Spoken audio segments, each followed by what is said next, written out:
नमस्कार, आप देख रहे हैं जन टीवी उत्तराखंड और मैं हूं आपके साथ भानु दीक्षित। सबसे पहले नजर हेडलाइंस पर। उत्तराखंड को रेल मंत्रालय की बड़ी सौगात। कुमाऊं मंडल के सबसे बड़े रेलवे स्टेशन लालकुआं से मुंबई के लिए ट्रेन सेवा शुरू। सीएम धामी ने हरी झंडी दिखाकर किया रवाना।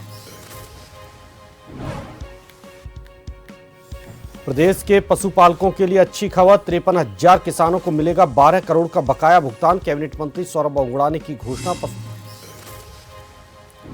वन विभाग ने दीपावली पर उल्लू की बढ़ाई निगरानी। तस्करों पर रखी जा रही पैनी नजर। जंगलों में रात को भी की जा रही पेट्रोलिंग।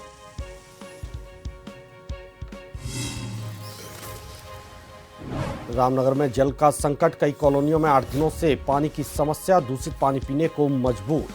अधिकारियों पर लापरवाही का आरोप।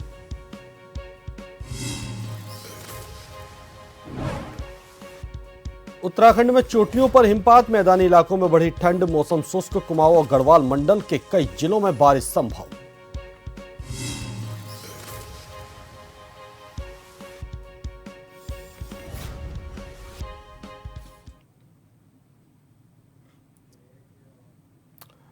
खबरें विस्तार से। मुख्यमंत्री पुष्कर सिंह धामी ने आज वर्चुअल माध्यम से लालकुआं बांद्रा सुपरफास्ट ट्रेन को हरी झंडी दिखाकर रवाना किया। इस दौरान उन्होंने इसके लिए प्रधानमंत्री नरेंद्र मोदी और रेल मंत्री अश्विनी वैष्णव का आभार व्यक्त किया। सीएम ने कहा कि लालकुआं बांद्रा रेल सेवा शुरू होने से बाबा कैंचीधाम, जागेश्वर और अन्य धार्मिक स्थलों के दर्शन के लिए आने वाले श्रद्धालुओं के लिए यात्रा का एक बेहतर विकल्प मिलेगा।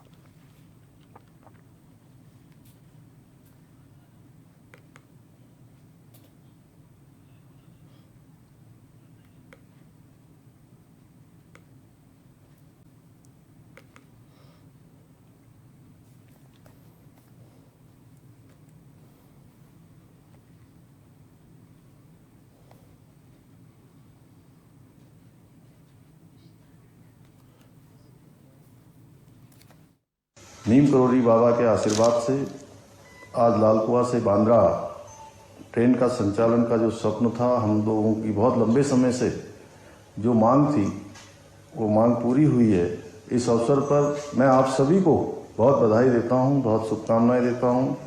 साथ ही इस रेल के संचालन के लिए, जिसके कारण से हमारे मुंबई से उत्तराखंड आने वाले, कुमाऊं क्षेत्र में आने वाले, हल्द्वानी, अल्मोड़ा, पिथौरागढ़ आसपास के क्षेत्रों में बहुत सारे लोग जो यहाँ से, जिनका घर है, यहाँ आना जाना होता है, उनके लिए भी बहुत सुविधा हुई है।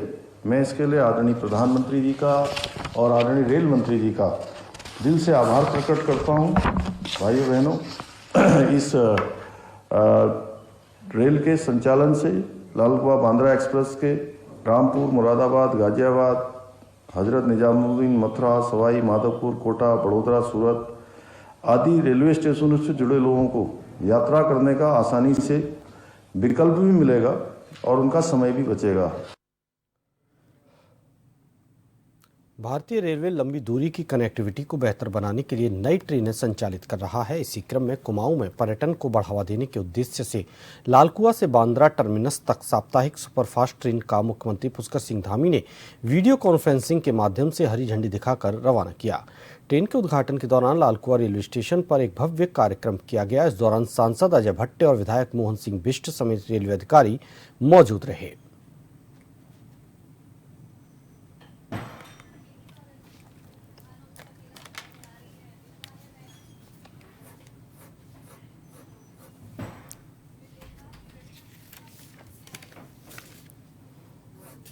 के लिए शुरुआत हुई है। एक हमारी रामनगर से चलती है बृहस्पतिवार को, शुक्रवार को हमारी दूसरी ट्रेन काठगोदाम से, हल्द्वानी से, और तीसरी ट्रेन आज सोमवार को चलेगी। यानी कि बृहस्पति, शुक्र और शनिवार, नहीं, बृहस्पति, शुक्र और सोमवार 3 दिन लगातार लोग जा सकते हैं, आवत जावत इसी तरह से वहां से आएंगे 3 दिन। देहरादून में पुलिस स्मृति दिवस के मौके पर पुलिस लाइन में कार्यक्रम का आयोजन किया गया, जहां मुख्यमंत्री पुष्कर सिंह धामी ने उत्तराखंड के शहीद पुलिसकर्मियों को श्रद्धांजलि दी और उनके परिजनों को सम्मानित किया। इस दौरान सीएम धामी ने उत्तराखंड पुलिस को सौगात देते हुए सरकारी आवास बनाने के लिए आगामी वित्तीय वर्ष में 100 करोड़ रुपए की धनराशि देने, अधिकारियों कर्मचारियों के लिए पौष्टिक आहार भत्ते में 100 रुपए की बढ़ोतरी, निरीक्षक और सहायक उप निरीक्षक को वर्दी भत्ते के रूप में 3,500 रुपए देने और 9,000 फीट की ऊंचाई पर ड्यूटी निभाने वाले पुलिसकर्मियों के लिए प्रतिदिन भत्ते में 200 रुपए बढ़ाकर 300 रुपए की बढ़ोतरी की घोषणा की है।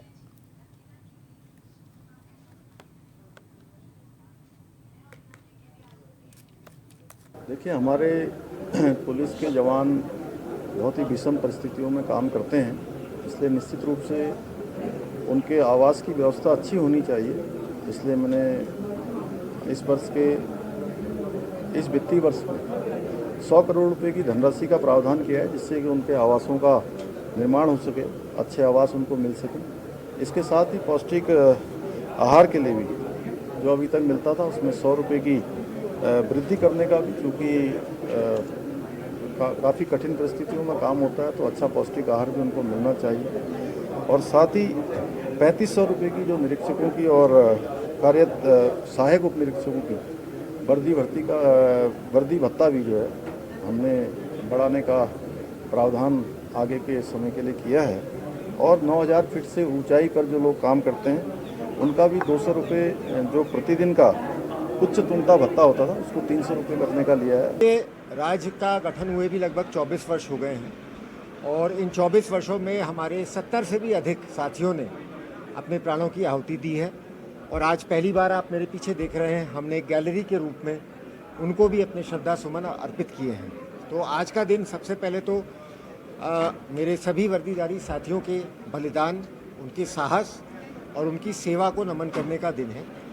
और मैं ये भी कहना चाहूँगा कि हमें बड़ी खुशी है कि पिछले 1 साल में माननीय मुख्यमंत्री जी के समर्थन से, संरक्षण से, मार्गदर्शन से जो इस साल हमें पुलिस के बजट में विभिन्न कल्याणकारी योजनाओं में भी और पुलिस की कार्यकुशलता को सुधारने हेतु वाहनों में, भवनों में और अन्य चीज़ों के लिए जो हमें जिस तरह से हमें धनराशि उपलब्ध कराई गई है, मुझे पूरा विश्वास है कि अगले 6 महीने में जब ये सारी चीज़ें धरातल पर साकार होंगी तो इसके आप जहाँ उत्तराखंड की जनता को, यहाँ की मीडिया को और यहाँ के सभी बुद्धिजीवियों को इसके मतलब सकारात्मक परिणाम देखने को मिलेंगे।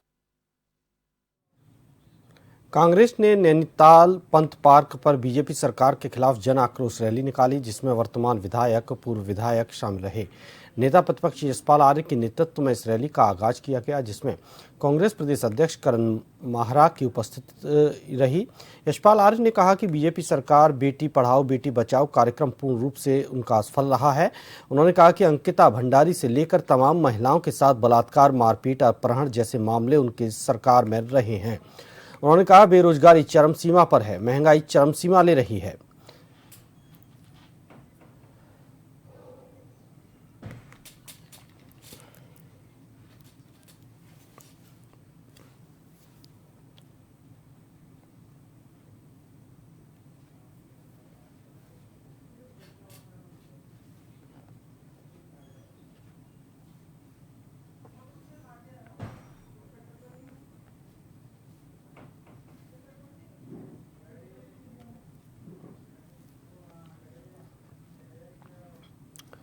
हरिद्वार में तेल चोरी की लगातार सूचना मिल रही थी, जिसके आधार पर जिलाधिकारी ने सर्च किया तो उन्हें चिड़ियापुर के पास निर्माणाधीन अंडर बाईपास के नजदीक लंबे समय से अवैध गतिविधियों के संचालन की जानकारी हुई, जिस पर जिलाधिकारी ने तत्काल उप जिलाधिकारी मनीष सिंह को मौके पर पहुंचकर कार्रवाई करने के निर्देश दिए। साथ ही उप जिलाधिकारी ने तत्काल कार्रवाई को अंजाम देते हुए तेल चोरी करते हुए 2 व्यक्तियों को मौके से गिरफ्तार कर लिया, जबकि लगभग 8 व्यक्ति मौके से फरार हो गए, जिनकी तलाश में पुलिस अब जुटी हुई है।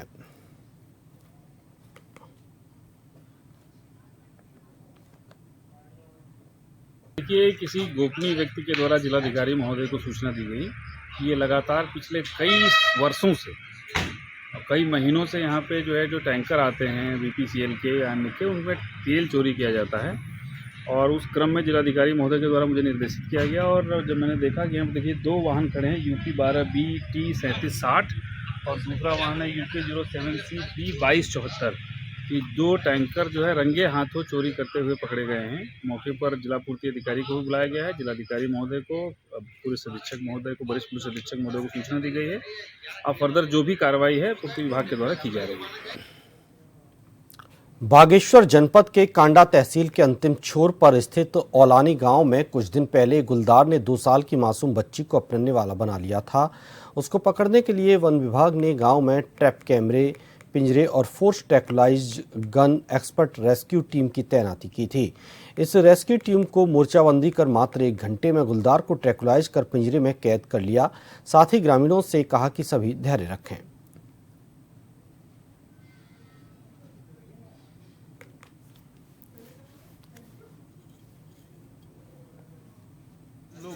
रानी बाग रेस्क्यू सेंटर से BMI टीम आई हुई थी।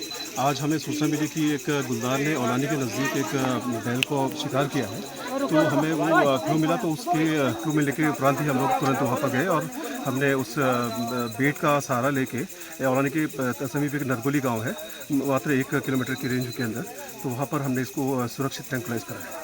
हम लोगों ने जो अभी ये घटना हुई थी उसके सैंपल लिए थे, तो उस सैंपल के हम इसे DNA के लिए भेजेंगे WI या हैदराबाद CCMB, उसके उपरांत ही पता चलेगा कि ये वही बाघ है या दूसरा। आज हमारी यहाँ पे जो टीमें बनी थी, 2 टीमें बनी है, एक दिन की टीम बनी है, एक रात की टीम बनी है। जो हमारी रात की टीम है उसमें 5 लोग हम हैं और 7 बजे से हम यहाँ हमारा जो काम था यहाँ पे शुरू होना था और हम 5 बजे से यहाँ पहुँच गए थे और हमने यहाँ सारे गांव में 16 अपने ट्रैप कैमरे लगाए हैं और ट्रैप कैमरे के और हमने 2 पिंजरे भी यहाँ पे लगाए हैं। और उसके बाद हमें सूचना मिली थी कि नरगोली गांव में कल एक घटना हुई थी, गाय को मारा था यहीं से 1 किलोमीटर के दायरे में। तो हम अपनी पूरी टीम के साथ वहाँ पहुँचे और वहाँ पे हमने उसके बाद ट्रैंकुलाइज, वहाँ पे हमने बैठे स्कूल की छत में बैठे, प्राइमरी स्कूल नरगोली में, वहाँ पे हमने ट्रैंकुलाइज गन से जो गुलदार था उसको वहाँ पे घायल किया है। उसके बाद हम उसको यहाँ लाए हैं। आगे की कार्रवाई जो होगी हमारे उच्च अधिकारियों के निर्देश के आधार पर। क्या है?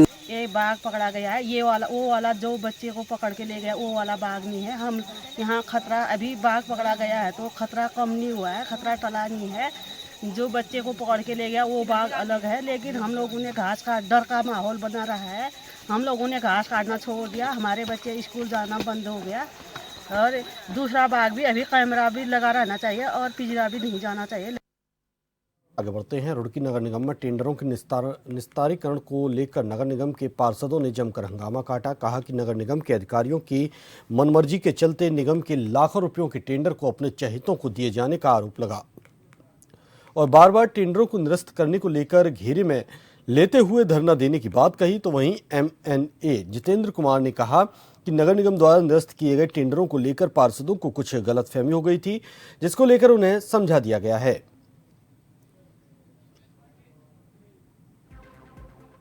पहले 130 टेंडर निकले थे।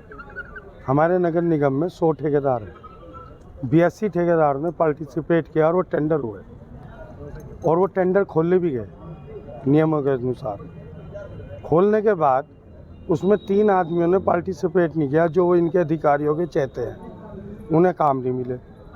उनकी वजह से उन टेंडरों की डेट बढ़ा दी, जिसमें लाखों रुपए की जनता की गाड़ी कमाई के विज्ञापन निकले और वो नियम अनुसार टेंडर निकले थे, तो वो इन्होंने आगे बढ़ाए। उससे विकास हमारा रुक रहा है। हमारी जनता जो है हमें परेशान कर रही है क्योंकि विकास हुआ ही नहीं। कहना था कि जो टेंडर 130 टेंडर यहाँ से हुए थे और उनमें कुछ अनियमितताएं थी, तो इस वजह से वो निरस्त हुए और हमने उसको 20 तारीख को फिर से रिटेंडर कर दिया था। और ये शॉर्ट टर्म रिटेंडर्स हैं, तो 28 तारीख को ये खोले भी जाने हैं, तो ये मतलब निकट भविष्य में खुल जाएंगे टेंडर। उनको थोड़ा सा धैर्य रखना चाहिए। डोईवाला के रानी पोखरी शास्त्री नगर क्षेत्र में एक बार फिर से सरेआम पेड़ों पर रात के अंधेरे में आरियां चलाई गई हैं, जहां सरकार द्वारा लगातार पर्यावरण संरक्षण और संवर्धन की मुहिम को आगे बढ़ाया जा रहा है। तो वहीं भूमाफिया और पेड़ माफिया सरकार की इस मुहिम को पलीता लगाते नजर आ रहे हैं। रानी पोखरी के शास्त्री नगर क्षेत्र में बीती रात माफियाओं ने 100 से अधिक हरे आम के पेड़ों पर मौके का फायदा उठाकर आरियां चला दी और उन्हें काट डाला।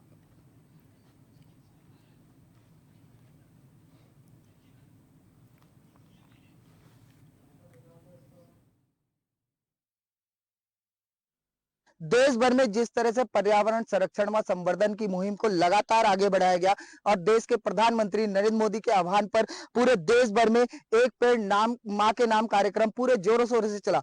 उत्तराखंड की सरकार ने भी धामी जो सूबे के मुखिया हैं उनके नेतृत्व में लगातार उत्तराखंड में पर्यावरण संरक्षण की मुहिम को आगे बढ़ा रहे हैं और उत्तराखंड में पर्यावरण संरक्षण के लिए जो तमाम कोशिशें हैं सरकार द्वारा की जा रही है। हरेला पर पूरे जोर शोर से उत्तराखंड में हमने देखा मनाया गया, तमाम पेड़ लगाए गए।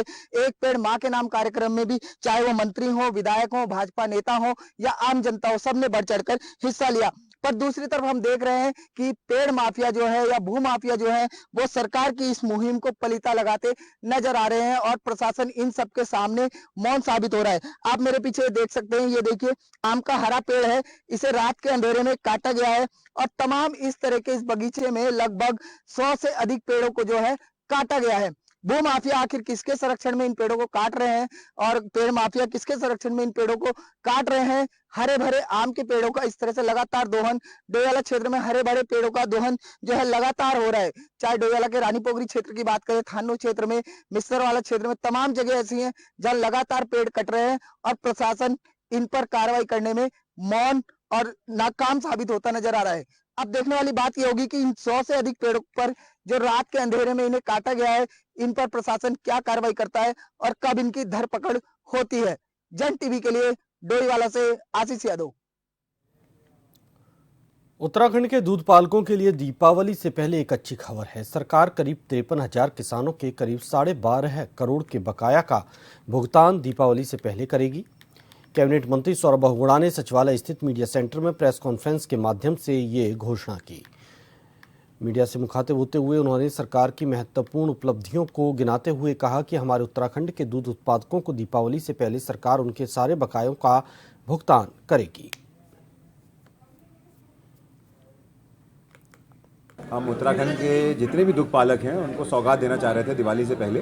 तो जो हमारी 12.5 करोड़ रुपए की सारे दुग्ध संघों की एक पेंडेंसी है, दूध की जो रेट के हमको पेमेंट करना था, वो हम दिवाली से पहले सारे हमारे 53,000 जो दूध पालक हैं उनके अकाउंटों में हम क्रेडिट करेंगे। दूसरा, जो हमारी प्रोत्साहन राशि जो हमारी पेंडिंग थी 5 करोड़ 80 लाख के आसपास की प्रोत्साहन राशि है, वो भी हम सारे दुग्ध पालकों को दिवाली से पहले उनके अकाउंटों में क्रेडिट करेंगे ताकि सबकी दिवाली शुभ हो, सब अपने परिवार के साथ खुशी खुशी दिवाली मना सकें। उसके साथ ही साथ कुछ हमारे विभागों की प्रमुख योजनाएं थी जो हमने 2022 या 23 में लॉन्च करी थी, जो धरातल पे उतारी, उनका मैंने जिक्र किया। चाहे वो हमारी गोट वैली प्रोजेक्ट हो एनिमल हस्बेंड्री में, चाहे वो कुक्कुट वैली हो, बॉयलर फार्म योजना हो, जिसके कारण हमको काफ़ी लोगों को रोज़गार उपलब्ध हुआ है। गोट वैली में हम लगभग 3,000 से ज़्यादा लोगों को जोड़ चुके हैं। विधानसभा अध्यक्ष ऋतु खंडूरी भूषण रविवार को अपने तय कार्यक्रम के अनुसार बद्रीनाथ पहुंची। उन्होंने भगवान बद्री विशाल के दर्शन और शयन आरती में प्रतिभाग किया। सोमवार को प्रातः अभिषेक पूजा में प्रतिभाग और पूजा अर्चना कर देश प्रदेश की सुख समृद्धि की कामना की। तत्पश्चात उन्होंने रावल अमरनाथ नंबूदरी से आशीर्वाद लिया। तो वहीं बीकेटीसी के उपाध्यक्ष किशोर पंवार ने विधानसभा अध्यक्ष को बद्री प्रसाद भेंट किया।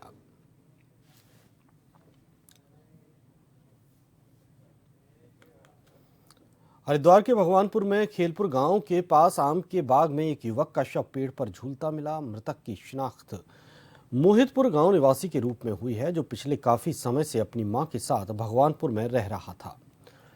बताया जा रहा है कि युवक गूंगा और बहरा था, जिसका किसी से कोई उसकी दुश्मनी नहीं थी, लेकिन आसपास के लोगों का कहना है कि वो पिछले कुछ दिनों से परेशान चल रहा था। फिलहाल पुलिस मामले की जांच पड़ताल में जुटी हुई है।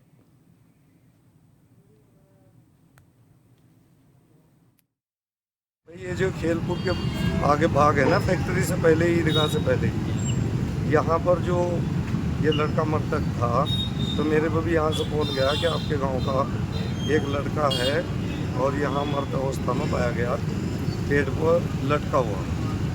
तो मैं आया तो उस टाइम ये उतार दिया था। वैसे प्रथम जैसे वीडियो भी देखी आपने, प्रथम दृष्टया क्या लग रहा था? देखो जी, देखने से तो यही दिख रहा था कि वो इस तरीके से इतने नज़दीक इस तरह थोड़े ऊपर टंगा हुआ है। ऐसे आत्महत्या की शंका कम है, लेकिन ये जांच का विषय, इन्वेस्टिगेशन में पता लगेगा कि वो आत्महत्या है या हत्या है। अच्छा, लगभग 8 बजे की जानकारी मिली कि एक लड़का जो तुम्हारे पास रहा था, उसने 80 लगा ली बाग में। हम तुरंत भाग दौड़ करी आए यहाँ पे देखा, हाँ भाई कैसे पाया गया।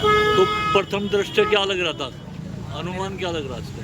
भाई ये 1.5 साल से काफ़ी थोड़ा ट्रेस से मैं चल रहा था, ये घर में शादी हुई थी मेरी, जबकि घर में ही इसका वहीं पीछे घर है, रहना सहना इसका नहीं अपने घर में ही था, नमाज भी पढ़ रहा था, पर थोड़ी डिप्रेशन से मैं चल रहा था ये। इसके बाद अच्छा, भगवानपुर ही रहता था ये? हाँ, वहीं हमारे पीछे ही मकान है इसका।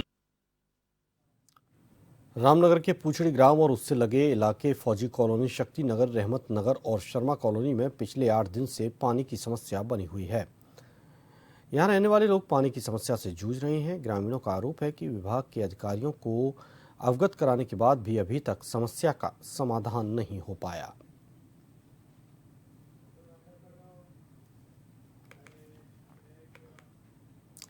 इसी के साथ इस बुलेटिन में फिलहाल इतना ही। नमस्कार।